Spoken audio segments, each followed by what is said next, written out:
Good evening dear friends, मैं निधि शर्मा आपका स्वागत करती हूँ बीजे के यूट्यूब चैनल के अंतर्गत, जहाँ आज कुछ नया है, बिल्कुल नया है। और वो नया क्या है कि अभी तक तो सिर्फ हमारे मुकाबले थे, महामुकाबले थे, लेकिन अब आया है असली जीत का मुकाबला। तो बिल्कुल डियर फ्रेंड्स, सभी का स्वागत है, हार्दिक अभिनंदन है। आज की कक्षा के अंतर्गत मैं निधि शर्मा आपका स्वागत करती हूँ निधि की विधियों के अंतर्गत।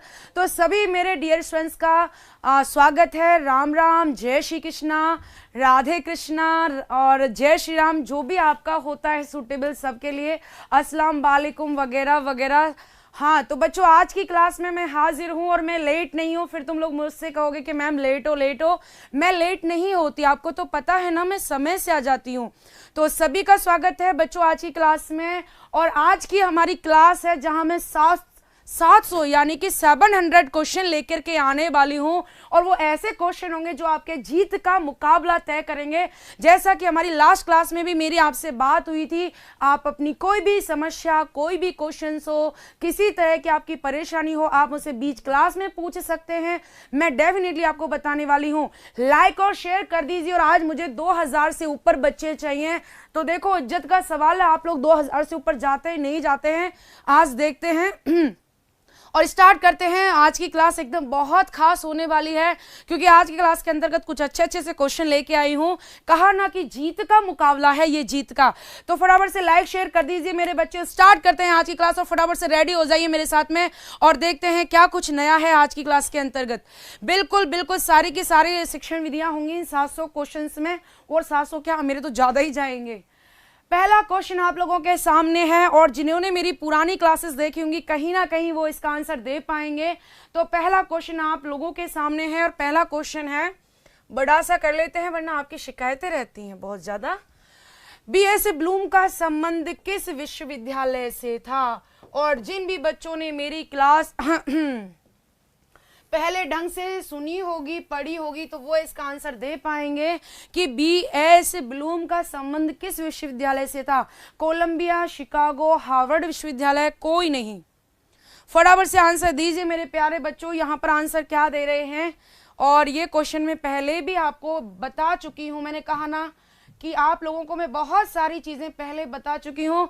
लाइक और शेयर और 2000 प्लस नहीं गए ना तो मैं ये समझूंगी तुम लोग है ना मेरे से ऐसे करते रहते हो, मैडम अच्छा पढ़ाते हो, मैडम अच्छा पढ़ाते हो। 2000 अगर लाइव नहीं आए तो क्या ही अच्छा पढ़ाना भाई। आंसर बताइए यहाँ पर फटाफट से।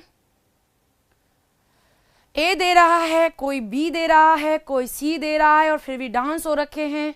तुक्के मारी चल रही है, तुक्के मारी चल रही है। यहाँ ए आंसर बहुत ज्यादा आ रहा है, सी आंसर बहुत ज्यादा आ रहा है। सी आंसर तो ऐसे दे रहे जैसे तुम्हारे घर में है ये विश्वविद्यालय। अरे मैंने बहुत पहले भी बताया, देखो बीएस ब्लूम की अगर बच्चों बात करें तो बीएस ब्लूम ने हमको दिए हैं शैक्षिक उद्देश्य। क्या दिए हैं? शैक्षिक उद्देश्य यानी एजुकेशनल ऑब्जेक्ट दिए हैं।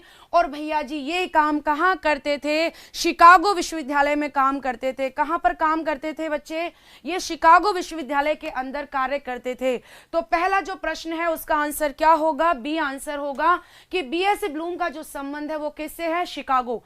अभी तुम्हें हार्वर्ड जो याद रहता है ना, मैं बता दूं यहीं के यहीं पे क्यों याद रहता है। अरे भैया इन्होंने दल शिक्षण दिया था मेरे प्यारे बच्चों। इन्होंने हमें कौन सा शिक्षण दिया था? ये दल शिक्षण दिया था। अब तुम ये कहोगे कि मैडम कोलंबिया विश्वविद्यालय में क्या है? एक्शन नॉलेज है, यहाँ पे एक्शन नॉलेज है। कोलंबिया विश्वविद्यालय की बात करें तो मैं बहुत पहले भी आपको बता चुकी हूं। और वो ये बात थी कि जो हमारा प्रोजेक्ट है ना, प्रोजेक्ट विधि याद करो, किलपैट्रिक अंकल की जो हमारी कौन सी थी प्रोजेक्ट विधि थी। तो जो हमारे किलपैट्रिक साहब थे ना, वो कहां पर काम करते थे बच्चों? वो कोलंबिया विश्वविद्यालय में कार्य करते थे। तो हार्वर्ड, दल शिक्षण, शिकागो, बीएस ब्लूम और कोलंबिया विश्वविद्यालय हमारे किलपैट्रिक। तीनों ही 3 क्वेश्चन मिल चुके हैं यहाँ से। लालचंद यहाँ से 3 क्वेश्चन मिल चुके हैं। तीनों के तीनों क्वेश्चन आपको आंसर याद होने चाहिए। अगर एक भी भूल गया तो ध्यान रखना। आगे चलते हैं और आप लोगों के लाइक शेयर नहीं रुकने चाहिए। फटाफट सारे बच्चों को जोड़ लीजिए, अपने अपने सारे बाहेली सहेला जो भी हैं उनको जोड़ लीजिए कि मैम आज बहुत शानदार क्वेश्चन लेकर के आई हैं। क्योंकि मैंने आपको बताया था ना कि जो भी परेशानी आप मुझसे बोल दीजिए, मैं अगली बार क्लास उसी टॉपिक पर लेके आऊंगी। ठीक है, आगे चलते हैं। उद्देश्य शब्द का प्रयोग शिक्षा में सर्वप्रथम किसने किया था? बताएं बच्चों, उद्देश्य जो शब्द है, उद्देश्य शब्द का प्रयोग शिक्षा में सर्वप्रथम किसने किया था? ब्लूम ने किया था, सिम्पसन ने किया था, बोबित महोदय ने किया था। मैं ये ऐसे लिखा हुआ है इसमें, बोबित महोदय ने किया था या करथवाल ने किया था। दूसरे का आंसर बच्चे ए दे रहे हैं, क्या बात है, मतलब गजब ही है तुम लोग भी, है ना। फटाफट से आंसर दीजिए दूसरे का। जब तक ए आंसर देते रहोगे ना, मैं जाने वाली नहीं हूं, मैं आगे ही नहीं जाने वाली बिल्कुल भी। तो मुझे यूं ही समझ में नहीं आ रहा कि तुम आंसर ही कैसे दे रहे हो। ए लाइक और शेयर नहीं रुकने चाहिए। 1000+ बच्चे देख रहे हैं और 826 लोगों ने लाइक किया है ना, हद हो रखी है। और ए आंसर दे रहे हैं, अभी भी ए आंसर दे रहे हैं ब्लूम ने। मैंने पहले भी बताया है। बिल्कुल बिल्कुल बिल्कुल बिल्कुल, यहाँ एक विनोद नाम का लड़का नहीं है, अगर वो होता तो डेफिनेटली सही आंसर देता। हाँ, बोबित महोदय ने, किसने दिया है बच्चों, बोबित महोदय ने। भैया उद्देश्य शब्द है ना, उद्देश्य शब्द ये बना है उत्धन, है ना। उद्देश्य जो शब्द बना है ये किससे बना है, उद्देश्य शब्द की बात करें तो इसको बाद में बताएंगे क्योंकि क्वेश्चन आने वाला है। इसका जो प्रयोग किया था वो सबसे पहले बोबित महोदय ने 1918-19 में किया था। कब किया था बच्चों, 1918-19 में किया था। अब यहाँ से जो मैं नया क्वेश्चन आपको ऐड करने वाली हूँ, हालांकि मैं वो क्वेश्चन बना भी सकती थी लेकिन वो इन्हें नहीं बनाया। अब जो अगला क्वेश्चन मैं जोड़ रही हूँ इसमें वो ये है कि इन्होंने उद्देश्य शब्द का प्रयोग कहां पर किया था, किस क्षेत्र के अंतर्गत किया था। यह क्वेश्चन मेरा आपसे, आप बताइए, मैं फिर एक्सप्लेन कर दूंगी। फटाफट से बताइए, फटाफट से आंसर दें कि बोबित महोदय ने ये जो बोबित महोदय ने उद्देश्य शब्द का प्रयोग किया था, ये किस क्षेत्र में किया था। सबके कमेंट आ रहे हैं। आर के वर्मा जी, मुझे उम्मीद है कि आप इसका आंसर दोगे। सभी बच्चे आराम से सुनिए मेरा क्वेश्चन क्या है। आर के वर्मा जी, आर के वर्मा जो भी हैं, उद्देश्य का संधि करेंगे। अगला क्वेश्चन है, मुझे बताइए, फटाफट से बताइए कि बोबित महोदय ने ये उद्देश्य शब्द का प्रयोग कहां पर किया था, कहां पर किया था, फटाफट से बताएं। किस क्षेत्र में किया था, शिक्षा के क्षेत्र में। फटाफट से बताएं, फटाफट से बताएं। महाकाल की लाडो, आंसर बताएं बेटा, शैक्षिक क्षेत्र में। फटाफट से बताएं। मैं बताती हूं, इन्होंने शैक्षिक प्रशासन के क्षेत्र में किया था। कहां पर किया था इन्होंने, शैक्षिक प्रशासन के क्षेत्र में किया था। इन्होंने शैक्षिक प्रशासन में इसे क्या मानते हुए, इसे तकनीक मानते हुए, इसे क्या मानते हुए, तकनीक मानते हुए इन्होंने किया था। निर्मल कुमार कह रहे हैं कि मैडम उत की आप क्या कीजिए, उत धन देश धन, ये ठीक है। उत माने उच्च, दिशा माने दिशा की ओर, या माने ओर, ठीक है। अब यहां पर हम बात करेंगे, इसको छुपा देते हैं क्योंकि इस तरह का क्वेश्चन हम आगे भी देखने वाले हैं। तो बोबित महोदय ने इसका प्रयोग 1918-19 में किया था और किस क्षेत्र में किया था, शैक्षिक प्रशासन के क्षेत्र में। और क्या मानते हुए किया था, तकनीक मानते हुए किया था। तुरंत के तुरंत इसको नोट कर लीजिए, फटाफट से कर लीजिए, ठीक है। अब हम आगे चलते हैं। ये क्वेश्चन हुआ ना क्लियर क्या हुआ कि भाई उद्देश्य शब्द का प्रयोग बोबित महोदय ने किया था 1918-19 में किया था। शैक्षिक प्रशासन में क्या मानते किया था, तकनीक को मानते हुए किया था। तो आगे चलते हैं प्यारे बच्चों और आगे देखते हैं, अगला क्वेश्चन देखते हैं। अब आज के क्वेश्चन काउंट करना कि तुमने कितने क्वेश्चन किए हैं आज। अगले क्वेश्चन पे चलते हैं। उद्देश्य शब्द का शाब्दिक अर्थ क्या है, उद्देश्य शब्द का शाब्दिक अर्थ क्या है, फटाफट से बता दीजिए। ओम प्रकाश जी, बहुत बहुत धन्यवाद है आपका। फटाफट से बताइए उद्देश्य शब्द का शाब्दिक अर्थ क्या है। आगे बढ़ना, आगे जाने के लिए उत्साहित करना, उच्च दिशा की ओर लेके जाना, सभी के सभी आ जाएंगे। बताएं बच्चों, आगे बढ़ने की बात कर रहे हैं, आगे जाने के लिए उत्साहित करने वाला होता है या उच्च दिशा की ओर ले जाने वाला होता है, या डी आंसर होगा। फटाफट से आंसर दें मेरे प्यारे बच्चों। यहां पर तार्किकता का प्रयोग करना है, थोड़े दिमाग का यूज करना है बच्चे मेरे प्यारे। यहां पर फटाफट से आंसर दीजिए, बताइए कि यहां पर क्या आंसर होगा।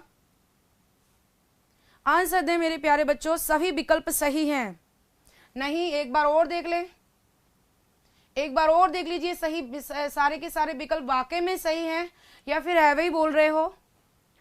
अभी थोड़ी देर पहले ही बात कर रहे थे उद्देश्य, उद्देश्य शब्द को निकाल लेते हैं मेरे प्यारे बच्चों। हमने उद्देश्य शब्द निकाला, हमने उद्देश्य शब्द को निकाला तो इसमें से निकला उत धन दिश धन, ये निकला इसमें से उत धन दिश धन, ये निकला। अब उत का मतलब क्या होता है? उत का मतलब होता है उच्च, दिश का मतलब होता है दिशा की ओर, ये माने क्या होता है? और माने ले जाने वाला, यानी उच्च दिशा की ओर ले जाने वाला। अब आंसर दो, अब आंसर दो। अब हाँ, एकदम अब सही आने लग गए, बस एक बार तुमको सिखाना पड़ता है, बाकी का आंसर तुम देने लग जाते हो। तो यहां पर आ गया उच्च दिशा की ओर ले जाने वाला। शाब्दिक अर्थ पूछा है मैंने, शाब्दिक अर्थ पूछा है मैंने, कहा ना भैया शिक्षण विधि सिर्फ शब्दों का खेल है, शब्दों का खेल है, शब्दों पे बल देना है, शब्दों को ढंग से पढ़ना है। और शब्द में ये कह रहा था कि भैया शाब्दिक, शाब्दिक, तो शाब्दिक अर्थ तो क्या होगा? उच्च दिशा की ओर ले जाने वाला। क्या होगा? उच्च दिशा की ओर ले जाने वाला ही होगा। तो यहाँ पे आंसर बिल्कुल सी होगा, उत धन दिश धन ये, उत धन दिश धन ये, यानी उच्च दिशा की ओर ले जाने वाला। ठीक है, और आगे चलते हैं। प्यारा प्रश्न है, कभी भी आ सकता है।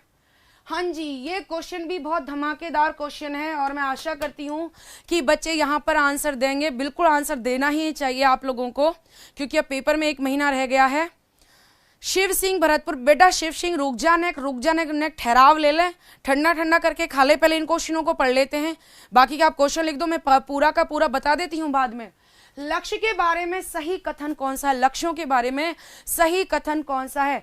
यह साध्य और साधन दोनों होते हैं, ये प्राप्य होते हैं, ये सिर्फ साध्य होते हैं, ये वस्तुनिष्ठ होते हैं। और मैं देखती हूँ कि इसका आंसर कौन दे रहा है, कौन देख रहा है, कौन दे रहा है और सही कौन दे रहा है। ये साध्य भी होते हैं और ये साधन भी होते हैं, बताओ ऐसा है क्या? या ये प्राप्य होते हैं, बताओ ऐसा है क्या? ये सिर्फ साध्य होते हैं, ऐसा है क्या? ये वस्तुनिष्ठ होते हैं, बताओ रे। यहाँ पर आंसर क्या होगा? क्या होगा? थोड़ा, बस थोड़ा सा दिमाग का यूज करें, आंसर दे दोगे। ए आंसर मत दो मेरे प्यारे बच्चों, दिल दुख जाता है मेरा अगर तुम ऐसे आंसर्स देते हो। अब इस जगह, इस लेवल पर आकर के ए आंसर दोगे ना, तो क्या ही मानूं मैं। लाइक और शेयर नहीं रुकने चाहिए तुम्हारे, फटाफट से अपनी व्हाट्सएप ऐप भी शेयर कर दो, बता दो मैम की क्लास आ चुकी है। हाँ जी, बिल्कुल बिल्कुल बिल्कुल। जिन भी बच्चों ने 3 आंसर दिया है, ऑलमोस्ट कई बच्चे बी दे रहे थे, ए दे रहे थे, मैं उनसे बहुत ज्यादा नाराज हूं, क्योंकि इसका आंसर क्या होगा? ये सिर्फ साध्य होते हैं। एक्सप्लेन कर लेते हैं, आपकी समस्याओं को मिटा देते हैं। देखो बच्चों, 3 शब्द होते हैं। एक तो होता है मेरे प्यारे बच्चों लक्ष्य होता है, एक तो होता है मेरे प्यारे बच्चों लक्ष्य होता है, जिसे अंग्रेजी में कहते हैं भैया एम कह लो, चाहे इसे गोल कह लीजिए, एम कह लीजिए चाहे गोल कह लीजिए। क्लियर भैया? दूसरा शब्द होता है हमारा उद्देश्य। दूसरा शब्द हमारा क्या है प्यारे बच्चों? दूसरा शब्द है हमारा उद्देश्य, जिसे हम कहते हैं ऑब्जेक्ट। अब ये उद्देश्य कौन से वाले उद्देश्य हैं? तो ये है हमारे एजुकेशनल ऑब्जेक्ट, यानी कि हमारे यहाँ पर कौन से ऑब्जेक्ट हैं? ये हमारे शैक्षिक उद्देश्य हैं। ठीक है भैया, हो गया। अब हम कहते हैं यहाँ पर तीसरा शब्द आता है बच्चों मेरे, प्राप्य उद्देश्य। तीसरा शब्द क्या है हमारा? प्राप्य उद्देश्य। अब बात आती है कि भाई प्राप्य उद्देश्य क्या होते हैं? प्राप्य उद्देश्य क्या होते हैं? तो प्राप्य उद्देश्य होते हैं जिनको प्राप्त किया जा सकता है, जिन्हें शिक्षा यानी कि कौन से शिक्षण उद्देश्य कहते हैं, जिन्हें क्या कहते हैं? शिक्षण उद्देश्य कहते हैं, जिनको हम बहुत सारे उद्देश्यों के नाम से जानते हैं, वो बाद में बताएंगे क्योंकि क्वेश्चन बहुत सारे हैं। अब लक्ष्य वो होता है जिसे हम प्राप्त करना चाहते हैं, जिससे हम क्या करना चाहते हैं बच्चों? प्राप्त करना चाहते हैं, यानी हमारा गोल, हमारा एम, हमारा जो लास्ट में जो होता है। ठीक है, यहां तक हो दिया। अब आगे देखते हैं। अब देखो बच्चों, सबसे पहले होते हैं प्राप्य उद्देश्य। सबसे पहले कौन से उद्देश्य होते हैं? प्राप्य उद्देश्य, क्योंकि इन्हें प्राप्य उद्देश्य, शिक्षण उद्देश्य, व्यवहारिक, अनुदेशनात्मक, बहुत सारी चीजों के नाम से जानते हैं। अब बच्चों यहां पर याद रखना, ये हमेशा साधन होंगे। ये क्या होंगे बच्चों? हमेशा साधन होंगे। प्राप्य उद्देश्य, शिक्षण उद्देश्य हमेशा क्या होंगे? साधन होंगे। अब यहां पर बात करेंगे उद्देश्य, भैया एक बार तो क्या होंगे? साध्य होंगे, ठीक है, और एक बार क्या होंगे बच्चों? साधन होंगे। ये याद रखना, ठीक है। और लक्ष्य हमेशा क्या रहेगा, साध्य रहेगा। क्यों रहेगा, क्योंकि लक्ष्य को वास्तविक रूप से कभी भी प्राप्त नहीं किया जा सकता, कभी भी प्राप्त नहीं किया जा सकता है। इसीलिए ये हमेशा कैसे होते हैं प्यारे बच्चों, ये हमेशा साध्य होते हैं। बेटा ये सभी बच्चों के लिए है, L1 का बच्चा देख रहा हो, L2 का बच्चा देख रहा हो, साइंस का बच्चा देख रहा हो। आपने मुझे परसों की क्लास में क्या कहा था, मैम लक्ष्य उद्देश्य प्राप्य उद्देश्य पर एक वीडियो लेकर के आओ। इसी वीडियो को मैंने 700 क्वेश्चन के साथ में इंक्लूड कर दिया है। आपकी बेहद डिमांड पर यह क्वेश्चन लाया गया है। ठीक है बच्चों, अब यहाँ पे देखते हैं। कोई बात नहीं है गुलाब जी, आप इतना टेंशन मत लें, बस लोगों को बता दें कि बस हमारी तो मैम आ गई है। हाँ, इस पर फोकस करते हैं, वो बात की छोड़ो। लक्ष्य हमेशा क्या रहेंगे, साध्य। क्या रहेंगे बच्चा, हमेशा साध्य रहेंगे। उद्देश्य हमारे दो तरह की विशेषताएं रखते हैं, एक तो होते हैं साध्य और एक बार होते हैं साधन। अब ऐसा क्यों होते हैं बच्चों, हम देखते हैं अभी के अभी। प्राप्य उद्देश्य हमेशा साधन रहते हैं, क्योंकि इनसे हम किन्हें प्राप्त करते हैं, इनसे हम प्राप्त करते हैं उद्देश्यों को। जब इनसे हम प्राप्य उद्देश्यों से उद्देश्य को प्राप्त करते हैं तब तो ये बन जाते हैं साध्य। क्या बन जाते हैं, साध्य बन जाते हैं। और जब हम उद्देश्यों से किसको प्राप्त करते हैं, लक्ष्यों की ओर जाते हैं, तब ये क्या बन जाते हैं भैया मेरे, साधन बन जाते हैं। क्या बन जाते हैं, साधन बन जाते हैं। कहने का मतलब है सबसे पहले प्राप्त होते हैं प्राप्य उद्देश्य, उसके बाद प्राप्त होते हैं उद्देश्य, और लक्ष्यों की तो कभी भी प्राप्ति हो ही नहीं पाती है। लक्ष्यों की कभी प्राप्ति नहीं हो पाती। क्यों नहीं हो पाती है, मैं तुम्हें बताती हूं। ये देखो, ये बच्चों क्या है, शिक्षा है। और शिक्षा कैसी प्रक्रिया है, आजीवन चलने वाली प्रक्रिया है। कैसी प्रक्रिया है बच्चों, आजीवन चलने वाली प्रक्रिया है। क्या आप शिक्षा को जिंदगी भर प्राप्त कर सकते, नहीं कर सकते। आप शिक्षा को कभी भी प्राप्त नहीं कर सकते, क्योंकि शिक्षा कितने प्रकार की होती है, 3 प्रकार की होती है, औपचारिक, अनौपचारिक और निरौपचारिक। कितने प्रकार की होती है, औपचारिक, निरौपचारिक और अनौपचारिक, औपचारिक, अनौपचारिक और निरौपचारिक। जब जिंदगी भर शिक्षा प्राप्ति की प्रक्रिया, जब जब शिक्षा चलेगी तो शिक्षा से क्या जुड़े हुए हैं, लक्ष्य। शिक्षा की प्राप्ति जैसे जिंदगी भर नहीं होती है, ऐसे ही लक्ष्यों की प्राप्ति भी कभी नहीं होती है। तो लक्ष्य हमेशा स्थिति रखते हैं साध्य की, प्राप्य उद्देश्य हमेशा स्थिति रखते हैं साधन की। लेकिन उद्देश्यों की स्थिति कितने प्रकार की है, 2 प्रकार की। एक प्रकार है साध्य और एक प्रकार है साधन। जब हमें प्राप्य उद्देश्य प्राप्त करने तो साध्य बन जाएगा, और जब उद्देश्यों से लक्ष्य प्राप्त करने तो भैया क्या बन जाएगा, साधन। अब मुझे बताओ कि यहाँ पर किसी के भी दिमाग में यहाँ पर आ रहा है कि नहीं आ रहा है, फटाफट से बता दो, जिससे अगले क्वेश्चन पे चलते हैं और अगले क्वेश्चन को देखते हैं। आ गया कि नहीं आ गया रे, फटाफट से बताओ, फटाफट से आया कि नहीं आया, फटाफट से बताइए आया कि नहीं आया। यस यस यस होना चाहिए, फटाफट से यस होना चाहिए। और अपने क्वेश्चन पे चलते हैं। तो इसका आंसर क्या होगा भैया, इसका आंसर 3 ही होगा। यस करो जल्दी से, यस कर लो। बिल्कुल मैराथन क्लास लेके आऊंगी मैं, पहले यहाँ तो आंसर दे ले भाई। यस करो, यस होना चाहिए पहले, फटाफट से बताओ, फटाफट से यस होना चाहिए। आया कि नहीं आया, आया कि नहीं आया, आया कि नहीं आया, फटाफट से यस यस यस। जिसको भी नो आ रहा है वो बता दो मुझे, फटाफट से यस करो, यस करो, यस करो। अगले क्वेश्चन पे आ गए, बिल्कुल अगले क्वेश्चन पे आ गए। देखते हैं, उद्देश्यों के बारे में सही कथन नहीं है। अगर आपने मेरी पिछले क्वेश्चन की व्याख्या सुनी होगी ना, इसका आंसर दे दोगे। ठीक है, बताइए यहाँ पर उद्देश्यों के बारे में सही कथन नहीं होगा। ऐसा कौन सा कथन है जो उद्देश्यों के बारे में सही नहीं होगा मेरे प्यारे बच्चों। ये साध्य साधन दोनों की विशेषताएं रखते हैं, बताओ फटाफट से। ये व्यक्तिनिष्ठ होते हैं, बताओ। ये इन्हें कभी भी प्राप्त नहीं किया जा सकता। ये सामान्य उद्देश्य होते हैं। नहीं पूछा है मैंने, नहीं पूछा है, अब फटाफट से बता दो। नहीं पूछा है मैंने, नहीं। उद्देश्यों के बारे में सही कथन कौन सा नहीं है, बता दें बच्चों। मेरे इसमें 5वें में आंसर क्या होगा, लाइक और शेयर आपके रुकने नहीं चाहिए मेरे प्यारे बच्चों, इसका आंसर आ जाना चाहिए। अभी जितने अच्छे से समझाया है ना, इसका आंसर बिल्कुल सभी बच्चों को एकदम करेक्ट आंसर आता है। ये होता है तार्किकता, ये होती है दिमाग की प्रेजेंस कि आप कितने अच्छे से देख रहे थे। बिल्कुल इसका आंसर क्या होगा, तीसरा होगा। इन्हें कभी प्राप्त नहीं किया जा सकता। अरे किया जा सकता है रे, इनको प्राप्त किया ही जाता है। तो इसका आंसर क्या होगा, हाँ देखो मैंने अभी बताया था कि ये साध्य भी होते हैं भैया मेरे, और ये साधन भी होते हैं। ये साध्य भी होते हैं और ये साधन भी होते हैं। ये सामान्य उद्देश्य, करेक्ट, ये सामान्य उद्देश्यों के अंतर्गत आते हैं। और ये बिल्कुल बच्चे कैसे होते हैं, ये व्यक्तिनिष्ठ होते हैं। जो मुझे अभी जो क्वेश्चन चल रहा है, अभी जिस क्लास से चल रही है, जिन्हें जो भी मेरे से आउट ऑफ चीजें पूछ रहे हैं इस क्लास के अलावा, मैं सबके आंसर दे दूंगी, क्योंकि मैं 700 क्वेश्चन लेके आने वाली हूँ। हर प्रश्न का आंसर आपके पास पहुंच जाएगा। ठीक है, अगले क्वेश्चन पे चलें, 6वें पे चलते हैं भाई। शिक्षण उद्देश्यों का अन्य नाम नहीं है, शिक्षण उद्देश्यों का अन्य नाम नहीं है, तो कौन सा नाम नहीं है? अनुदेशनात्मक, कक्षागत, व्यक्तिनिष्ठ उद्देश्य और वस्तुनिष्ठ उद्देश्य। मैं उम्मीद करती हूं कि ये भी आंसर आप दे पाएंगे। फटाफट से बता दीजिए, फटाफट से बताएं। उद्देश्य दो तरह की भूमिका निभाता है, अगर ये साध्य है तो डी होगा। फटाफट से बताइए बच्चों, इसका आंसर क्या होगा?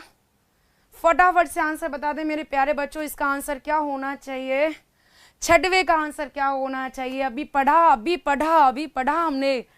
ये अनुदेशनात्मक उद्देश्य मैंने नाम बोले थे, कक्षागत उद्देश्य, व्यक्तिनिष्ठ या फिर वस्तुनिष्ठ। अरे 6वें में डी कौन सा नाम? मैंने नहीं पूछा है, शिक्षण उद्देश्यों की बात कर रहे हैं। मैंने आपको कितनी बार बता दिया कि शिक्षण उद्देश्य अलग होते हैं और शैक्षिक उद्देश्य। अंग्रेजी टर्म याद करो। शैक्षिक उद्देश्य को तो बोलेंगे बच्चों एजुकेशनल ऑब्जेक्ट। क्या बोलेंगे? Educational object. और जो शिक्षण उद्देश्य होते हैं ना, इनको बोलते हैं टीचिंग ऑब्जेक्ट। इनको क्या बोलते हैं मेरे प्यारे बच्चों? इनको बोलते हैं टीचिंग ऑब्जेक्ट। और शैक्षिक उद्देश्यों को बोलते हैं, शैक्षिक उद्देश्यों को क्या बोलते हैं हम इनको बोलते हैं एजुकेशनल ऑब्जेक्ट। अंग्रेजी याद रख लोगे? अब तो सही आंसर आ रहा है, फिर भी कुछ बच्चे डी दे रहे हैं। अब वो पता नहीं, भगवान जाने काहे को डी दे रहे हैं, पता नहीं, फिर मुझे कहना पड़ेगा। हाँ, व्यक्तिनिष्ठ उद्देश्य। शिक्षण उद्देश्यों का कौन सा नाम नहीं है? व्यक्तिगत, तो व्यक्तिनिष्ठ उद्देश्य। देखो, अनुदेशनात्मक उद्देश्य ये सूचना प्रदान करते हैं, शिक्षण इनसे कराया जाता है, तो भैया हम क्या कहेंगे इनको? अनुदेशनात्मक उद्देश्य। क्या कहेंगे? अनुदेशनात्मक उद्देश्य। कक्षा में ही इनको प्राप्त किया जाता है, कक्ष में इनको प्राप्त किया जाता है, तो क्या कहेंगे? हम इनको कहेंगे कक्षागत उद्देश्य। वस्तुनिष्ठ उद्देश्य, क्या कहेंगे इनको? वस्तुनिष्ठ उद्देश्य क्या होता है? क्योंकि पहले से ही तय होता है कि हमें क्या प्राप्त करना है और क्या प्राप्त नहीं करना है। लेकिन इसका नाम क्या नहीं है? व्यक्तिनिष्ठ उद्देश्य नहीं है, क्योंकि भैया व्यक्तिनिष्ठ उद्देश्य किसके लिए जाता है? ये उद्देश्यों के लिए जाता है, क्योंकि हर शिक्षक के अलग अलग क्या होते हैं? उद्देश्य होते हैं, अलग अलग उद्देश्य होते हैं। तो यहाँ पर भैया क्या है? तीसरा आंसर होगा। जिन भी बच्चों ने तीसरा आंसर दिया, it was quite right answer. अब आगे चलते हैं। संप्रेषण भाषा शिक्षण विधि बताएं मैम प्लीज। हो, संप्रेषण शिक्षण भाषा, चलो बात करते हैं। अभी इस पे आ जाओ। ज्ञानात्मक पक्ष में नहीं होता है, बताएं रे भैया, ज्ञानात्मक पक्ष में क्या नहीं होता? अब ये तो बहुत नॉर्मल सा आंसर है, इसका तो आपको देना चाहिए। फटाफट से आंसर दे दीजिए, बहुत सारे बच्चे नहीं दिख रहे हैं हमारे रोज वाले। ज्ञानात्मक पक्ष में नहीं होता है ज्ञान, बोध, अनुक्रिया, विश्लेषण, क्या नहीं होता है? इसका आंसर तो मुझे लगता है फटाफट से आ जाना चाहिए था। आप लोगों के कमेंट कैसे रुक गए? कमेंट कैसे रुक गए? आप लोग देख क्यों नहीं रहे हो मुझे? और लाइव और शेयर आपके बिल्कुल नहीं रुकने चाहिए। मोनिका आई है कि नहीं आई है? वो बेचारे मैं बहुत टाइम बहुत ज़्यादा मेरा वेट कर रही थी, मोनिका कुमारी, और वो कह रही है कि आज मैं पहली बार मैम की क्लास देखने वाली हूँ। स्वागत है बेटा मोनिका। अरे मेरे प्यारे बच्चों, बिल्कुल बिल्कुल, क्या नहीं होगा? अनुक्रिया नहीं होगा बच्चों। ज्ञानात्मक पक्ष को कहते हैं संज्ञानात्मक पक्ष भी कहते हैं। क्या कहते हैं मेरे बच्चों? इसे संज्ञानात्मक पक्ष भी कहते हैं। अंग्रेजी में इसे कॉग्निटिव डोमेन भी कहते हैं। क्या कहते हैं? कॉग्निटिव डोमेन भी कहते हैं। और ये जो पक्ष है बच्चों, ये हमें किसने दिया था? एक तो बीएस ब्लूम ने दिया था। किसने दिया था? बीएस ब्लूम ने। कौन से सन में दिया था मेरे प्यारे बच्चों? 1956 में बीएस ब्लूम ने दिया था। कौन से सन में? 1956 में बीएस ब्लूम ने दिया था। कितने भागों में बांटा भैया? 6 भागों में। सबसे पहले इन्होंने ज्ञान रखा, ज्ञान के बाद इन्होंने बोध रखा, बोध की बाद प्यारे बच्चों इन्होंने प्रयोग रखा, प्रयोग के बाद में इन्होंने विश्लेषण रखा, विश्लेषण के बाद इन्होंने क्या रखा? संश्लेषण रखा, और संश्लेषण के बाद इन्होंने क्या रखा मेरे प्यारे बच्चों? इन्होंने मूल्यांकन रखा। तो ये 6 हैं, आते हैं ज्ञान के अंतर्गत। लेकिन अनुक्रिया इसके अंतर्गत आपको नहीं दिख रही होगी। इसका मतलब अनुक्रिया कहाँ जाती है? ये जाती है हमारे भावात्मक पक्ष के अंतर्गत जाती है, अफेक्टिव डोमेन के अंतर्गत जाती है। मुझे लगता है ये समझ में आ गया होगा। चलो आगे चलते हैं, फटाफट से आगे बढ़ते हैं, अगले क्वेश्चन की ओर बढ़ते हैं, रुख करते हैं अगले क्वेश्चन का।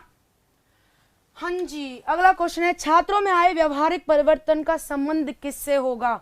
बिल्कुल बिल्कुल, ये भी बहुत प्यारा क्वेश्चन है, बस शब्दों का हेर फेर है, बाकी सारी चीजें बिल्कुल ऐसी की ऐसी हैं। मेरा आंसर दो वंश का बेटा, आप लिखोगे ना तभी मैं आंसर दूंगी ना आपका। बिल्कुल मोनू बेटा, स्वागत है तेरा। राज, निधि मैम की जय हो। बिल्कुल बिल्कुल, हाँ बताइए बताइए बताइए। यहाँ पर मैडम मेरा नाम नहीं ले रहे, राज दोई ले लिया ना, इसका आंसर दे दे फटाफट से, मैं और ज़्यादा नाम ले लूँगी। क्वेश्चन नंबर 6 को दोबारा समझाएं। क्वेश्चन नंबर 6 कौन सा था भाई? क्वेश्चन नंबर 6 कौन सा था? क्वेश्चन नंबर 6 कौन सा था?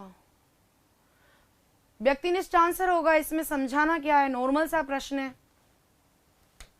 बताएं छात्र में आए व्यवहारगत परिवर्तन का संबंध किससे होगा? शैक्षिक उद्देश्यों से, शिक्षण उद्देश्यों से, सामान्य उद्देश्यों से, ओनली उद्देश्यों से। व्यवहारगत परिवर्तन का संबंध किससे होगा? इसका आंसर अगर आप तुम लोगों ने सही नहीं दिया ना, ध्यान रखना, तुम्हें कुछ ही समझ में नहीं आ रहा, मैं ये मान लूंगी। अरे भगवान, ये आंसर कौन दे रहा है 8वें में? तुम लोग चाहते क्या हो? तो मुझे यूं बता दो, तुम लोग चाहते क्या हो मेरे से? हैं अभी तुम्हें आंसर सही क्यों नहीं आ रहे हैं? मैंने कहाँ गलती कर दी? मैंने कहाँ आपको नहीं समझाया? मुझे बताओ। ऐसे मेरे हृदय को क्यों तोड़ते रहते हो तुम लोग? शीशे की तरह तोड़ देते हो तुम। हाँ अभी आंसर सही आ रहे हैं ना? बिल्कुल बिल्कुल बिल्कुल। अभी डी आंसर दिया ना, टांगे तोड़ दूंगी। अभी भी डी आंसर आ रहा है। अरे शिक्षण उद्देश्य होगा व्यवहारगत परिवर्तन। व्यवहारगत परिवर्तन जिनको पढ़ाने के बाद में बच्चों में अंतर आए, तो भैया रखते तो किससे हैं? शैक्षिक उद्देश्यों को रखते हैं। और इनके पढ़ाने के बाद में बच्चा शिक्षण उद्देश्य, प्राप्य उद्देश्य इन्हें कहते हैं। प्राप्य उद्देश्य, व्यवहारिक परिवर्तन इन्हें कहते हैं। अनुदेशनात्मक इनको कहते हैं भैया। अभी आंसर क्यों नहीं आ रहा? तो ये क्या होने चाहिए? छात्र में जो व्यवहारगत परिवर्तन आते हैं उनका संबंध किससे होगा? शिक्षण उद्देश्यों से होगा। किससे होगा? शिक्षण उद्देश्यों से होगा। किससे होगा बच्चों? शिक्षण उद्देश्यों से होगा। ये क्वेश्चन आपको याद रखना चाहिए, थोड़ा सा बस दिमाग का प्रयोग करना है मेरे प्यारे बच्चों। यहाँ आंसर शिक्षण उद्देश्य होगा। छात्रों में जो व्यवहारिक परिवर्तन आते हैं उसका संबंध सीधे किससे होता है? किससे होता है? शिक्षण उद्देश्यों से। क्योंकि ये कक्षागत में ही देखो ऐसे होते हैं। मुझे लगता है तुम लोगों को ना एक एक चीज पढ़ानी चाहिए, एक एक चीज है ना घुस घुस के ऐसे पढ़ानी चाहिए। यहाँ पर क्या होता है कि देखो, एक तो होते हैं बच्चों हमारे लक्ष्य, एक होते हैं हमारे उद्देश्य, और एक होते हैं बच्चों हमारे प्राप्त उद्देश्य, और ये है कक्षा, ये है कक्षागत। अच्छा चलो ये छोड़ो, हम तो अपनी अपनी बातें करते हैं। आप लोग हैं, मैं हूँ, मैं आपको पढ़ा रही हूँ, हमारी कक्षा चल रही है ना। अब मान लो आज की क्लास का मेरा टॉपिक क्या है बच्चों? प्रोजेक्ट विधि है। आज की क्लास का जो मेरा टॉपिक क्या है वो क्या है बच्चों? मेरा प्रोजेक्ट विधि है। तो इस प्रोजेक्ट विधि में आप हूँ, मैं हूँ, मेरे और आपके बीच में क्या चल रही है? अंतःक्रिया चल रही है, जिसके बदले आप में क्या आएगा? व्यवहारगत परिवर्तन आएगा। तो कक्षागत से सबसे ज्यादा जुड़े हुए होते हैं व्यवहारगत परिवर्तन। और कक्षा में मेरा क्या है कि जिनको मैं प्राप्त करना चाहती हूँ, जिनको लेकर के मैं चल रही हूँ। अब तो आया कि नहीं आया? बिल्कुल, व्यवहारगत परिवर्तन का नाम ही तो अधगम है। बिल्कुल मेरे प्यारे बच्चे, बिल्कुल। शोभा जी बिल्कुल स्वागत है आपका। अगले क्वेश्चन पे चल लेते हैं अब। चलो भाई चलो, अगला क्वेश्चन। पाठ्यक्रम निर्माताओं के द्वारा निर्धारित किए जाते हैं। आंसर दो इसका, आंसर दो इसका फटाफट से। पाठ्यक्रम निर्माताओं के द्वारा निर्धारित किए जाते हैं। प्राप्य उद्देश्य, उद्देश्य, शिक्षण उद्देश्य, सभी। मनोज कुमार ऐसे ऐसे याद कर रहे हैं। फटाफट से आंसर दो, इसका आंसर दो। जो भी इसका आंसर देगा ना, मैं नाम लेने वाली हूं उसका ही, फटाफट से। नमस्कार सभी का, नमस्कार सभी को, गुड इवनिंग, सत श्री अकाल, सभी का स्वागत है। राधे कृष्णा, जय श्री कृष्णा, राम राम। इसका आंसर दे दो फटाफट से। पाठ्यक्रम निर्माताओं के द्वारा क्या निर्धारित किए जाते हैं? प्राप्य उद्देश्य, शिक्षण उद्देश्य, सभी। हाँ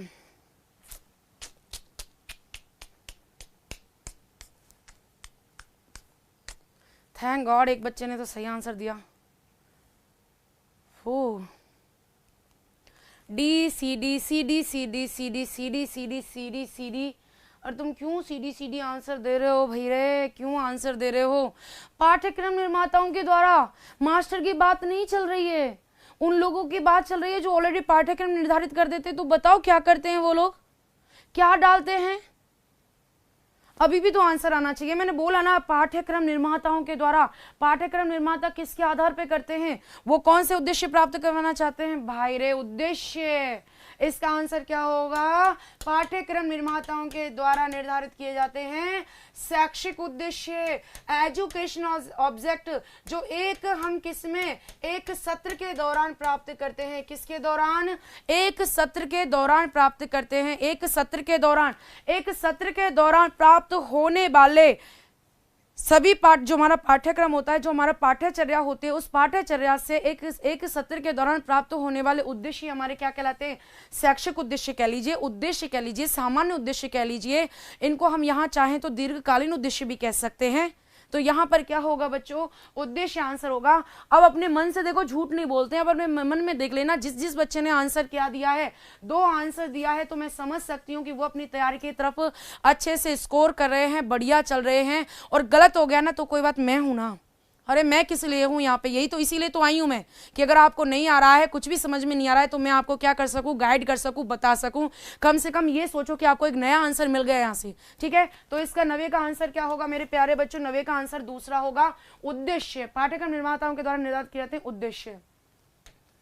हाँ जी, बस क्वेश्चन को ना बेटे प्यार से पढ़ लो एक बार, ये अपनी भाईली सहेली बना लो इसको। जितना प्यार से आप अपनी भाईली सहेलियों से बात करते हैं ना, ऐसे ना क्वेश्चन से बात करो। जब आप है ना ऐसे प्यार से बात करोगे ना, तो ये गलत आंसर कभी आ ही नहीं सकता आपका।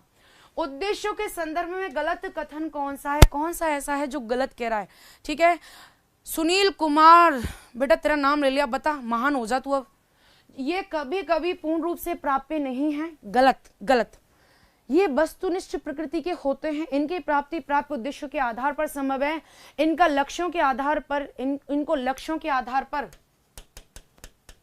प्राप्त किया जाता है। अब मुझे बताओ इसका आंसर क्या दोगे आप?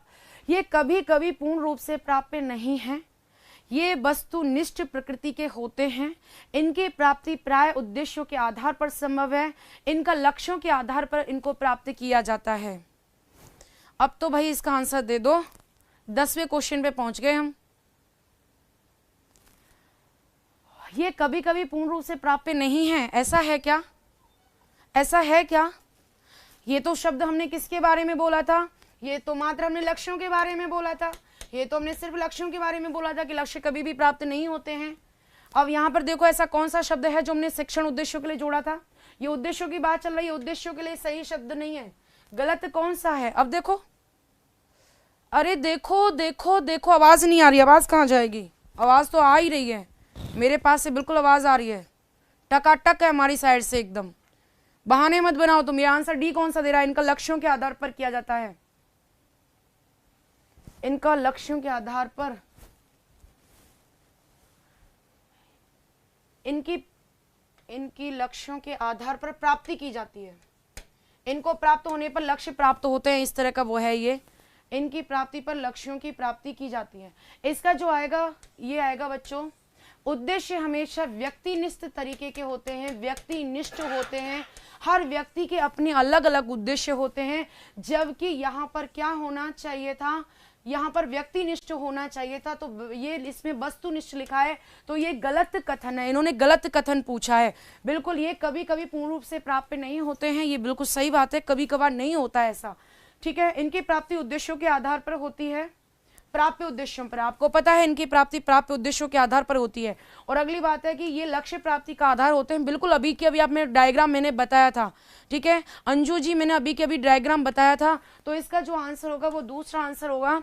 इसका आंसर आप लोगों का जब सही नहीं आ रहा है तो देयर इज समथिंग मिसिंग, यानी कि क्या हो गया आपको? बताओ मुझे, क्या समझ में नहीं आ रहा है इस टॉपिक में से?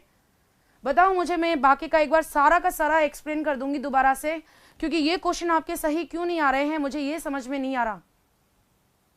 10वें का आंसर बी होगा। मैंने आपको कितनी बार बता दिया कि जो शैक्षिक उद्देश्य है उसका नाम हो जाएगा उद्देश्य, उसका नाम हो जाएगा सामान्य उद्देश्य, उसका नाम हो जाएगा दीर्घकालिक उद्देश्य। और जो शिक्षण उद्देश्य है, आप ये क्यों नहीं पढ़ते हो? धीरे से आराम से पढ़ो ना। उद्देश्य अलग शब्द है और शैक्षिक उद्देश्य, सामान्य उद्देश्य, दीर्घकालिक उद्देश्य एक शब्द है। और शिक्षण उद्देश्य, प्राप्त उद्देश्य, व्यवहारिक उद्देश्य, कक्षागत उद्देश्य, अनुदेशनात्मक उद्देश्य, अल्पकालीन उद्देश्य, वस्तुनिष्ठ उद्देश्य, ये एक है, ठीक है। आगे चलते हैं, अगला चलते हैं। और ये बिल्कुल भी ये मत कहो कि मैम ये क्वेश्चन हमारे उसमें सिलेबस में नहीं है। लक्ष्य उद्देश्य आपके okay Lalchand, I can understand बेटा, टाइम लगता है, लेकिन कोई दिक्कत आ रही है तो मुझे बता दो। अब मैम अगर बच्चा कमजोर हो तो व्यक्तिनिष्ठ शिक्षण हो सकता है। किसके लिए व्यक्तिनिष्ठ शिक्षण हो सकता है बताओ मुझे? अगर आप कमजोर हैं और आप मेरे से अकेले में पढ़ना चाहते हैं तो वो बात पूछ रहे हो तो अलग से बता दो मुझे। उद्देश्यों के संदर्भ में गलत कथन कौन सा है?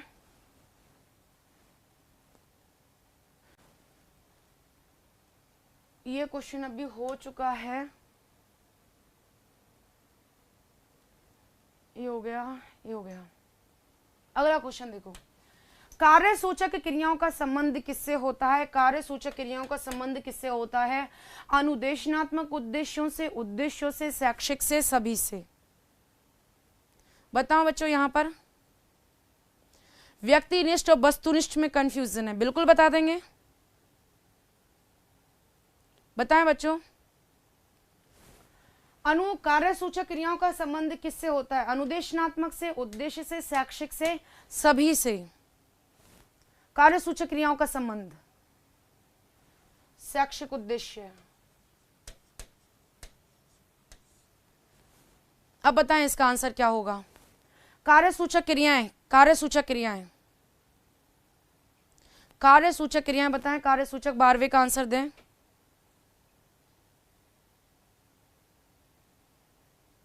फटाफट से बताएं इसमें क्या होगा। बिल्कुल, अब आंसर सही आ रहा है बच्चों का, ए आंसर दे रहे हैं बिल्कुल। जो कार्य सूचक क्रिया होती है इनका संबंध किससे होता है? अनुदेशनात्मक उद्देश्यों से होता है। अनुदेशनात्मक उद्देश्य कहते हैं प्राप्य उद्देश्यों को कहते हैं, ठीक है, प्राप्य उद्देश्यों को कहते हैं प्राप्य उद्देश्य। शिक्षण उद्देश्यों को कहते हैं प्राप्य उद्देश्य। शिक्षण उद्देश्यों को कहते हैं, शिक्षण उद्देश्यों को कहते हैं। टीचिंग ऑब्जेक्ट को कहते हैं, किसको कहते हैं? टीचिंग ऑब्जेक्ट को कहते हैं, किसको कहते हैं बच्चों? टीचिंग ऑब्जेक्ट को कहते हैं। अनुदेशनात्मक उद्देश्य इन्हें हम कहते हैं, इनको हम वस्तुनिष्ठ कहते हैं, वस्तुनिष्ठ कहते हैं। अब आपके दिमाग में आएगा कि मैम कार्यसूचक क्रियाएं होती हैं, कार्यसूचक क्रिया क्या होती हैं? आपने पढ़ा होगा कि कार्यसूचक क्रिया, मैं बताती हूँ। कार्यसूचक क्रियाओं में आपने पढ़ा होगा कि आपने ये शब्द सुना होगा, प्रत्यय स्मरण कर सकेंगे, प्रत्याभिज्ञान कर सकेंगे, प्रत्याभिज्ञान कर सकेंगे, वर्गीकरण कर सकेंगे। ये सारी की सारी किस में आती हैं? आपकी कार्यसूचक क्रियाओं के अंतर्गत आती हैं। किसके अंतर्गत आती हैं? कार्यसूचक क्रियाओं के अंतर्गत आती हैं। जिन बच्चों को ऐसा लग रहा है कि ये टॉपिक थोड़ा कठिन है, तो मैं आपको बता दूं उसके पीछे एक ही रीजन है, क्योंकि कभी भी आपने इसको ऑफलाइन के अंदर किसी से नहीं पढ़ा होगा, ठीक है। और आज के क्वेश्चन क्या है? अभी तो बहुत सारे ऐसे क्वेश्चन हैं जो आपको बहुत कुछ अभी समझाने वाले हैं। तो यहाँ पर जो आएगा वो क्या आएगा? अनुदेशनात्मक उद्देश्य आएगा। तो अनुदेशनात्मक उद्देश्यों का संबंध कार्यसूचक क्रिया, क्योंकि इनसे ही ये प्राप्त होते हैं, प्रत्ययस्मरण, प्रत्यय विज्ञान, वर्गीकरण वगैरह। उद्देश्य, शैक्षिक उद्देश्य, ये सब एक नाम पे हैं। लक्ष्य उद्देश्य प्राप्त उद्देश्य को समझा दो, बिल्कुल ऐसा ही करते हैं जिससे आपके दिमाग का दही नहीं हो। चल लेते हैं वापस और एक एक शब्द करके आपको समझा देते हैं। सबसे पहले स्टार्ट करते हैं, लक्ष्य क्या होता है। या आप लोगों के लिए मैं थोड़ा और डीप जा रही हूं। एक शब्द है हमारे पास लक्ष्य, अब ध्यान से सुनना, और एक शब्द है हमारा उद्देश्य, अब ध्यान से सुन लेना, ठीक है। और एक शब्द है प्राप्त उद्देश्य। अब बेकार की बातें कमेंट में नहीं आनी चाहिए, टॉपिक को समझा रही हूं, हालांकि मुझे नहीं समझाना चाहिए, लेकिन फिर भी आप लोगों के लिए मैं समझा रही हूं। देखो यहाँ पे लक्ष्य, इसको अंग्रेजी में कहते हैं बच्चों एम कहते हैं, इसे अंग्रेजी में क्या कहते हैं? गोल कहते हैं, गोल कहते हैं। उद्देश्यों को बच्चों हम क्या कहते हैं? ऑब्जेक्ट कहते हैं, एजुकेशनल ऑब्जेक्ट कहते हैं। और प्राप्त उद्देश्यों को अंग्रेजी में कहते हैं टीचिंग ऑब्जेक्ट। क्या कहते हैं बच्चों? टीचिंग ऑब्जेक्ट होते हैं। हाँ, स्क्रीनशॉट ले लेना, लेकिन मैं इसे पहले समझा दूं। मुझे मालूम है कि बच्चों आपने ये टॉपिक कभी नहीं पढ़ा होगा, मैं एग्री करती हूँ, ठीक है। मुझे मालूम है कि ये टॉपिक आपने कभी भी नहीं पढ़ा होगा। लक्ष्य, लक्ष्य के संदर्भ में बी डी भाटिया ने क्या कहा है वो आप लोग समझ ही चुके होंगे। बी डी भाटिया ने कहा है कि लक्ष्यों के अभाव में मनुष्य की जो शिक्षक है उसकी स्थिति नाविक के समान होती है, जो अपना क्या नहीं जानता है? लक्ष्य और किनारा नहीं जानता है। बिल्कुल बताऊंगी, अब तो तुम रुकी जाओ, तो मैं सारा ही बताऊंगी, ठीक है। और बच्चा की स्थिति किसके समान होती है? पतवार भी नौका के समान होता है, जो कहीं भी जाकर के लगेगा, ठीक है। तो ये लक्ष्य होते हैं, इनकी प्राप्ति के लिए बहुत जरूरी है कि हमें क्या होने चाहिए? ये मालूम होने चाहिए। तो लक्ष्य एक ऐसी स्थिति है जिसे पाने की कोशिश की जाती है, लेकिन हम इसे कभी भी पा नहीं सकते हैं। इसे पाने की कोशिश की जाती है, लेकिन हम लक्ष्यों को कभी भी प्राप्त नहीं कर सकते हैं। अब यहाँ से लक्ष्यों को हम छोड़ते हैं। अब हमारे पास शब्द आ जाता है उद्देश्य, और एक आ जाता है प्राप्त उद्देश्य। उद्देश्य शब्द की हम बात करें तो उत, धन, दिश, धन, ये से हमारा बना है उद्देश्य, जो उच्च दिशा की ओर ले जाने वाला। कहाँ ले जाने वाला? उच्च दिशा की ओर ले जाने वाला। जब ये उद्देश्य शब्द शिक्षा में प्रस्तुत हुआ तो ये शब्द बन गया शैक्षिक उद्देश्य। कौन सा शब्द बन गया? शैक्षिक उद्देश्य बन गया। ठीक है, और प्राप्य उद्देश्य होते हैं जो हमारे कक्ष में अंतःक्रिया के दौरान प्राप्त किए जाते हैं। विजय चौधरी बिल्कुल समझा दूंगी, अभी रुक जाओ, मैं वहीं पर आ रही हूँ। ठीक है, यहाँ पे प्राप्त उद्देश्य वो होते हैं जो एक कक्ष के दौरान जिनको क्या किया जाता है? प्राप्त किया जाता है। जैसे कि मैं हूं और आप हैं, आप और मेरे बीच में क्या चल रही है? अंतःक्रिया चल रही है, और किस टॉपिक को लेके चल रही है? कि प्रोजेक्ट विधि को लेके चल रही है। तो प्रोजेक्ट विधि से आप लोग जो भी सीखोगे उसके आप प्रोजेक्ट विधि में उसके क्या सीखोगे? आप उसकी परिभाषाएं सीखोगे, उसको प्रयोग करना सीखोगे, तो ये आपके क्या हो जाएंगे? प्राप्य उद्देश्य हो जाएंगे। ठीक है, तो यहां से लक्ष्य को निकाल देते हैं और बात करते हैं। एक तरफ तो लिखते हैं उद्देश्य शब्द, उद्देश्य लिखते हैं एक साइड तो, और एक साइड लिखते हैं हम प्राप्य उद्देश्य। अब इसको तो बाद में समझाऊंगी, इसके नाम लिख लीजिए, अन्य नाम। इसको सामान्य उद्देश्य कह सकते हैं। क्या कह सकते हैं भैया? इसको हम सामान्य उद्देश्य भी कह सकते हैं, सामान्य उद्देश्य कह सकते हैं। इसे दीर्घकालीन उद्देश्य कह सकते हैं। क्या कह सकते हैं बच्चों? इसको हम दीर्घकालीन उद्देश्य कह सकते हैं। इन्हें हम शैक्षिक उद्देश्य कह सकते हैं। कौन से उद्देश्य कह सकते हैं? शैक्षिक उद्देश्य कह सकते हैं। इन्हें हम व्यक्तिनिष्ठ उद्देश्य कह सकते हैं। क्या कह सकते हैं? इन्हें हम व्यक्तिनिष्ठ उद्देश्य कह सकते हैं, व्यक्तिनिष्ठ। ठीक है, और इनको कह सकते हैं एजुकेशनल ऑब्जेक्ट। क्या कह सकते हैं इनको हम? एजुकेशनल ऑब्जेक्ट, हम इनको कह सकते हैं एजुकेशनल ऑब्जेक्ट। ठीक है, प्राप्य उद्देश्यों के अन्य नामों को देख लेते हैं।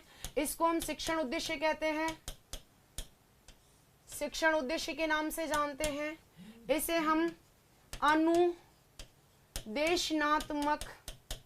अनुदेशनात्मक उद्देश्य के नाम से जानते हैं।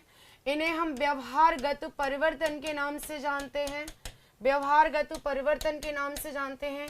इन्हें हम कक्षागत उद्देश्यों के नाम से जानते हैं, कक्षागत उद्देश्यों के नाम से हम इनको जानते हैं। ठीक है, इनको अगर हम देखें अल्पकालीन, इनको क्या कहते हैं? अल्पकालीन उद्देश्य इनको हम कहते हैं। और इनकी जो प्रकृति होती है वो हमेशा कैसी होती है? वस्तुनिष्ठ होती है। कैसी होती है? वस्तुनिष्ठ होती है। अब इनके पूरे नाम देख लीजिए। ठीक है, किरण मीना रुक तो जा बेटा, पहले ये तो समझा दूं।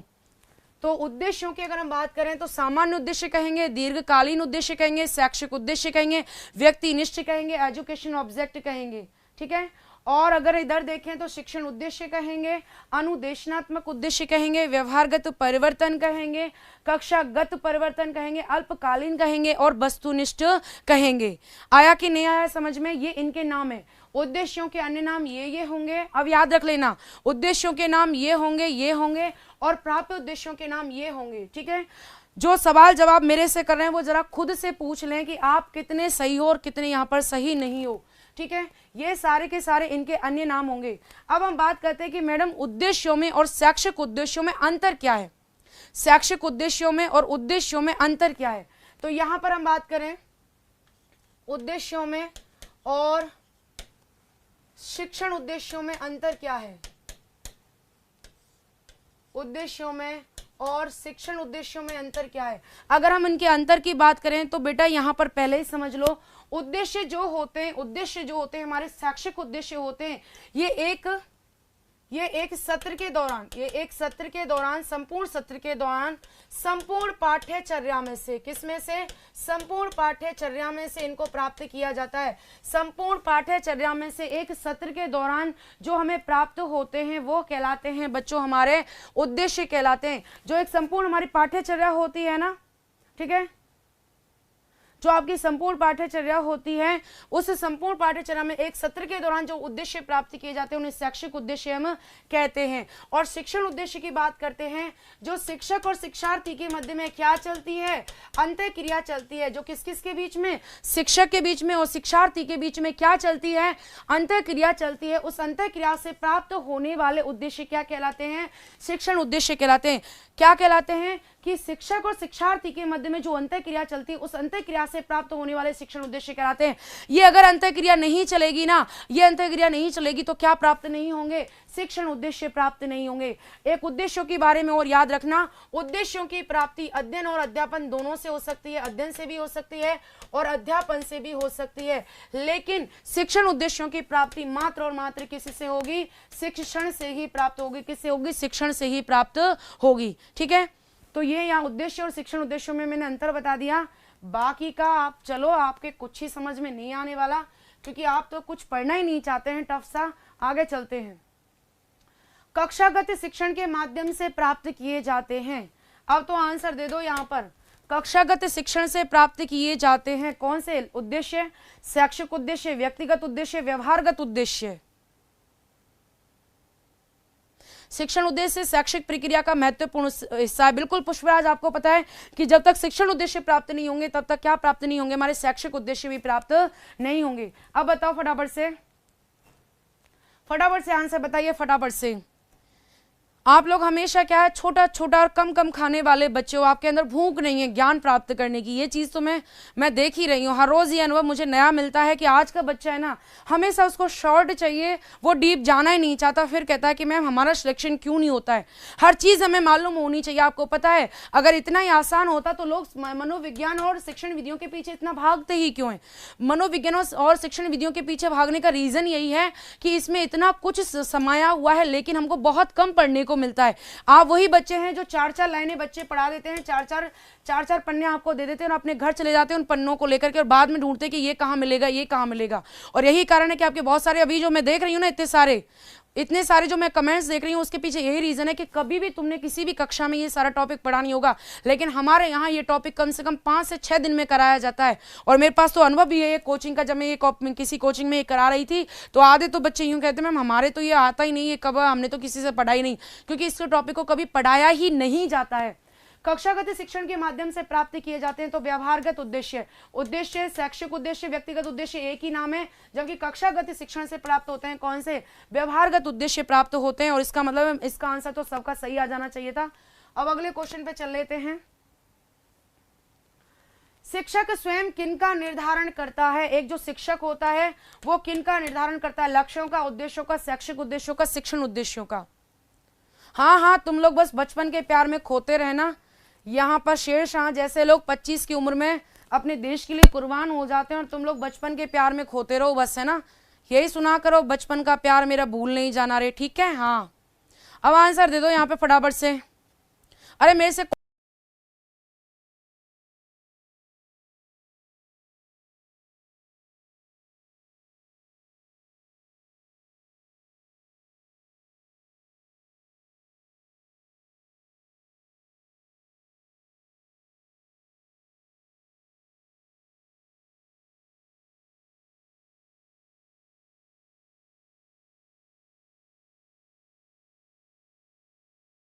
किया जाता है उनको कहते हैं भैया शिक्षण उद्देश्य कहते हैं। क्या कहते हैं? शिक्षण उद्देश्य। अब कैसे समझ में आ गया तुम लोगों के?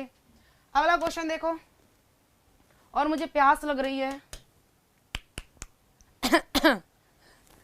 उद्देश्यों के संदर्भ में सही कथन कौन सा है? उद्देश्यों के संदर्भ में सही कथन, ये केवल साध्य है। ये बेटा साध्य लिखा हुआ है। ये लक्ष्यों को प्राप्त करने का साधन है, लक्ष्यों को प्राप्त करने का। इनका संबंध संपूर्ण शिक्षा से होता है। इनका निर्माण प्राप्त उद्देश्यों के आधार पर किया जाता है। बताएं बच्चों,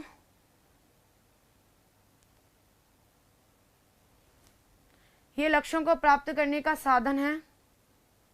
इनका निर्माण प्राप्त उद्देश्यों के आधार पर किया जाता है। ये केवल साध्य हैं।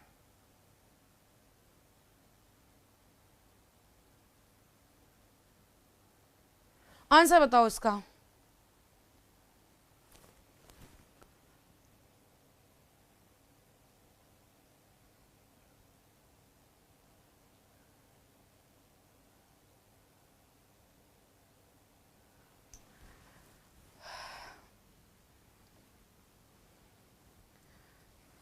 कोशिश करो थोड़ा सा देने की।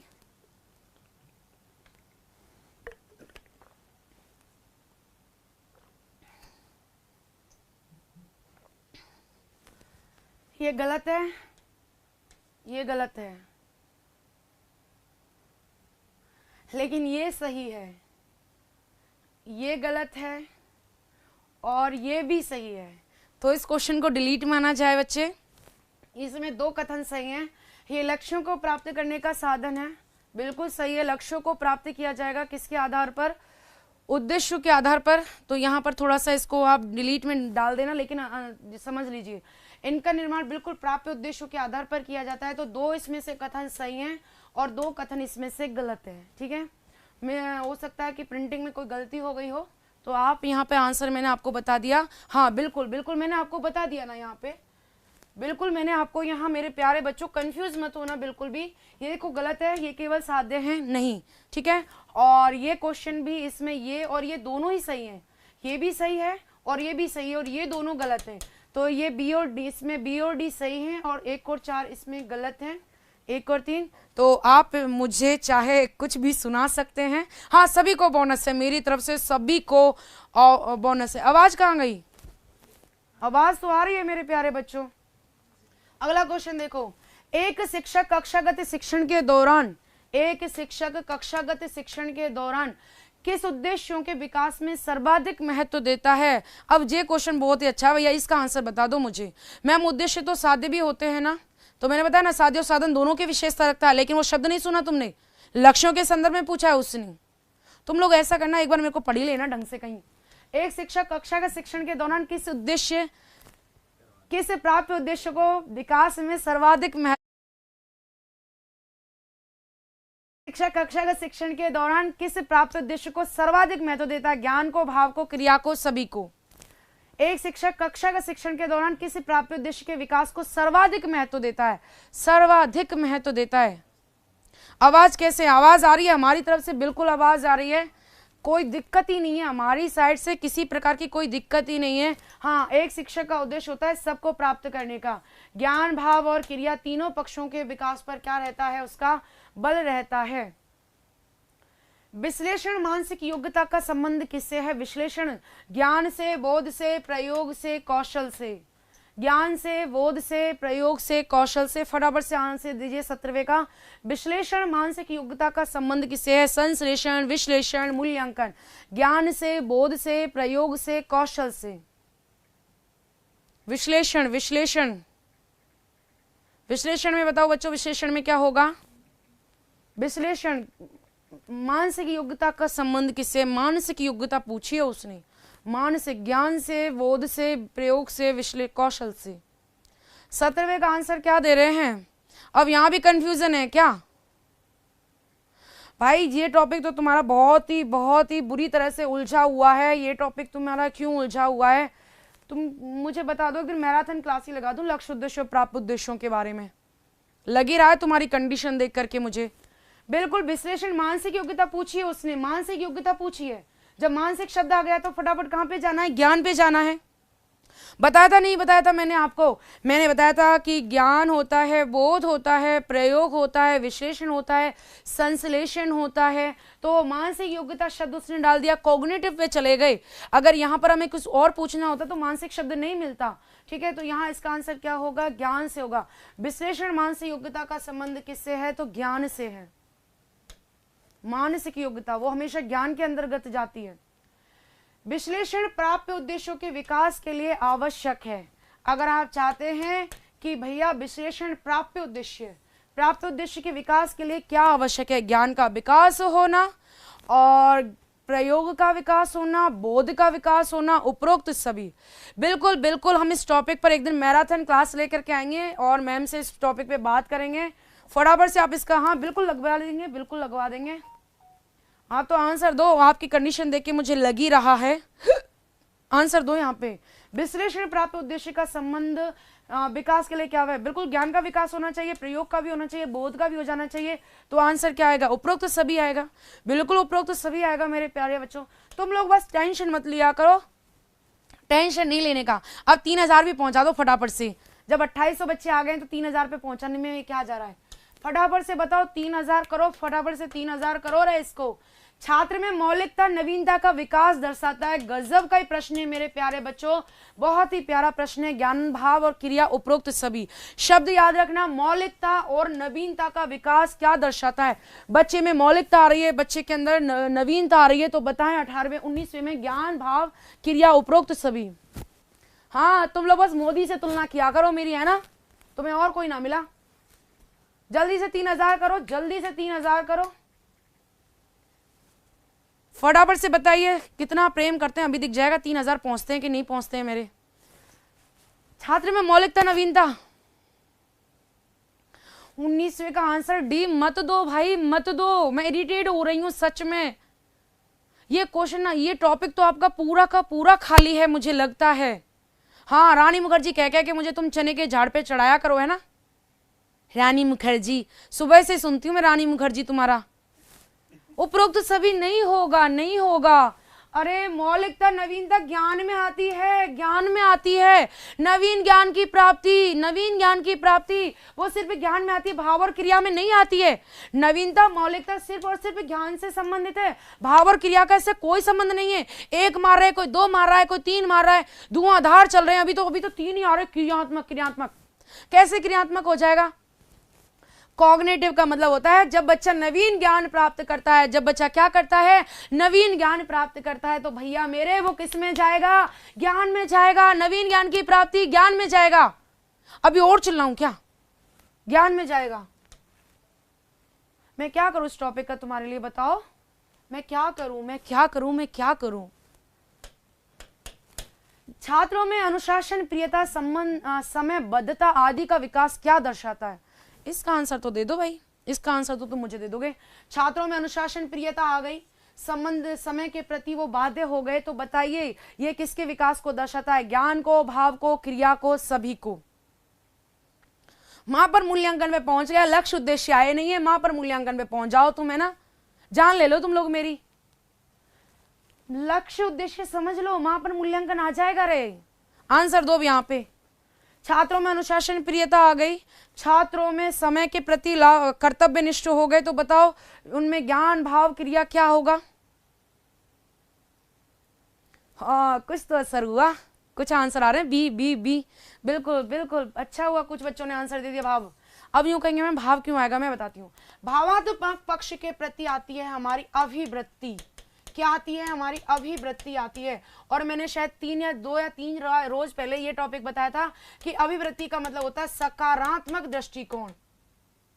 सकारात्मक दृष्टिकोण आता है अभिवृत्ति में हमारे। इसको हम क्या कह सकते हैं? नजरिया कह सकते हैं, इसे हम परसेप्शन कहते हैं। जब बच्चे में अनुशासन, नैतिकता आ जाए, समय के प्रति वो पाबंद हो जाए, अनुशासन, प्रियता जिसके अंतर्गत आ जाए, तो भावात्मक पक्ष, भावात्मक पक्ष का सबसे आता है चरित्र का क्या करना, निर्माण करना। और चरित्र का निर्माण कब हो जाएगा? जब भैया आपकी सोच बदल जाएगी। क्योंकि आपको मैं बता दूं 1 2 3 ये 3 है। अगर तुमसे यूं पूछे कि इसमें सबसे बड़ा कौन सा है, तो सबसे बड़ा यही है, भाव। ठीक है, क्या है सबसे बड़ा? क्या है? भावात्मक पक्ष है। भावात्मक पक्ष में सबसे ऊंचा क्या है? भावात्मक पक्ष में सबसे ऊंचा आता है अभिवृत्ति। क्या आता है? अभिवृत्ति आता है। मैम आपकी वॉइस क्लियर नहीं है। इतना चिल्लाने के बाद भी मेरी वॉइस क्लियर नहीं है, ऐसा कैसे हो सकता है? पागल हो गए। देखो टेंशन नहीं लेने का, मैं हूं ना, मैं आपके लिए एक दिन ये टॉपिक पूरा ले आऊंगी। अब तो टेंशन नहीं होना ना, अब तो परेशान नहीं होना। हाँ, रात को अच्छे से सो लेना और परेशान नहीं होना है। इस टॉपिक के लिए अपन को परेशान नहीं होना है, बिल्कुल भी परेशान नहीं होना। मुझ पे क्या रखो, भरोसा रखो, मैं ये पूरा टॉपिक आपको समझा दूंगी। अब बताओ एग्री करते हो कि नहीं करते हो? भावात्मक पक्ष किसने दिया था?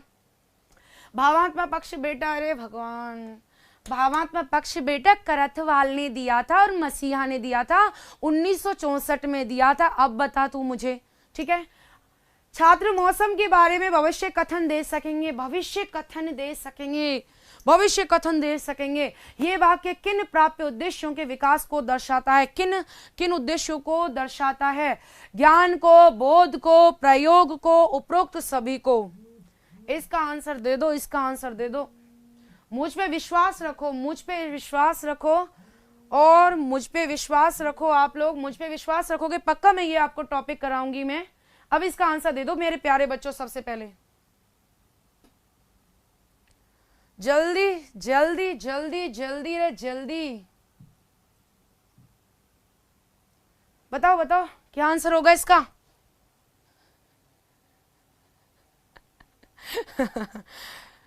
क्या क्या क्या ये क्या है भाई?